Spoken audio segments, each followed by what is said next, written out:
My dear student, সবাইকে destination point চ্যানেলে স্বাগত। আমরা আবারও চলে এসেছি কাজী নজরুল ইসলামের পার্ট 2 ভিডিও নিয়ে। তার আগে প্রথম বলি, আমি সুবোধ কুমার, বেঙ্গলি টিচার। যে এসএসসি বেঙ্গলি সিলেবাসের উপর আমরা প্রত্যেকটা বিষয় নিয়ে আমরা খুঁটিনাটি আলোচনা করব।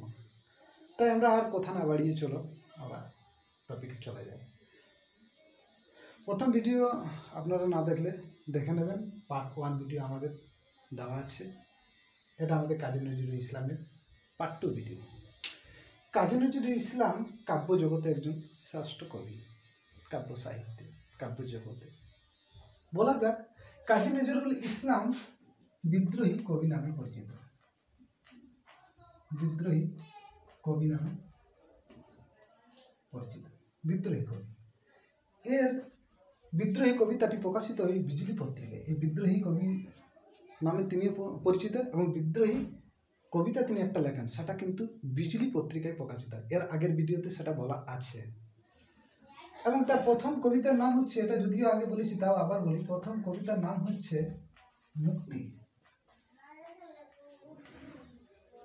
এটা কিন্তু আপনারা মনে রাখবেন।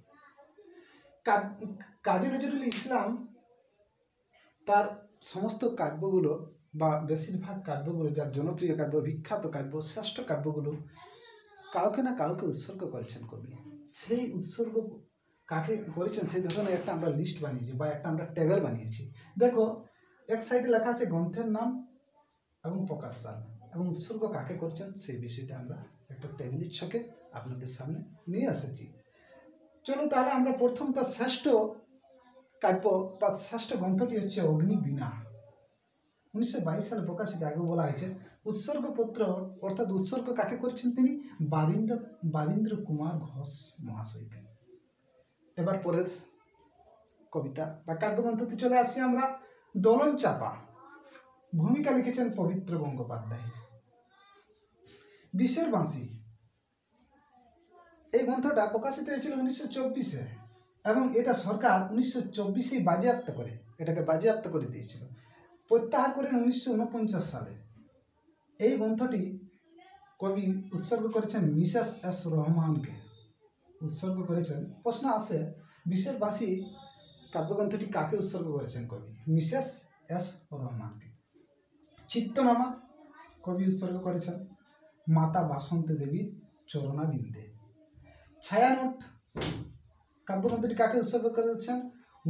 মুজফফর আহমেদ এবং কুতুব উদ্দিন আহমদকে। সঞ্চিতা, ভেরি ইম্পর্টেন্ট, সঞ্চিতা কাব্যগ্রন্থটি উৎসর্গ করেছেন বিশ্বকবি রবীন্দ্রনাথ ঠাকুর মহাশয়কে। ভেরি ইম্পর্টেন্ট, এটা আমাদেরকে খেয়াল রাখতে হবে। চক্রবাক 1929 কবি উৎসর্গ করেছেন সুরেন্দ্রনাথ মৈত্র মহাশয়কে। সন্ধ্যা 1929 সালে প্রকাশিত হচ্ছে। মাদারীপুর শান্তি সেনার কৌরশত দলেও বীর নায়ক কে তিনি উৎসর্গ করেছেন। রুবাইয়াত ই হাফিজ 1930 খ্রিস্টাব্দে প্রকাশিত হচ্ছে, উৎসর্গ করেছেন বাবা বুলবুলকে। প্রলয়শিকা, ভেরি ইম্পর্টেন্ট, প্রলয়শিকা গ্রন্থটি কবি উৎসর্গ করেছেন, মানে এটা করা হয়নি, উৎসর্গ করেননি, এটা 1930 খ্রিস্টাব্দে প্রকাশিত হচ্ছে। বাজেয়াপ্ত করা হয়েছিল 1930-এ এবং প্রত্যাহার করা হয়েছিল 1948-এ এবং 6 মাসের কারাদণ্ড হয় কবির। এই গ্রন্থটা লেখার জন্য কবিকে 6 মাসের কারাদণ্ড ভোগ করতে হয়েছিল। বুঝা গেল? এটা কিন্তু ভেরি ইম্পর্ট্যান্ট। আমাদের যে সমস্তগুলো ভেরি ইম্পর্ট্যান্ট সেগুলো আমি দেখো টিকমার্ক দিয়ে দিই।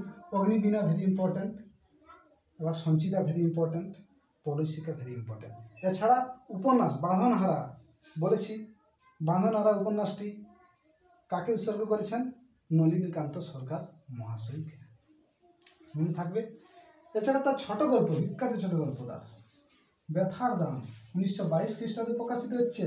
উৎসর্গপত্রে তিনি লিখেছেন, মানসী আমার মাথার কাঁটা নিয়েছিলুম বলে ক্ষমা করনি, তাই বুকের কাঁটা দিয়ে প্রায়শ্চিত্ত করলাম।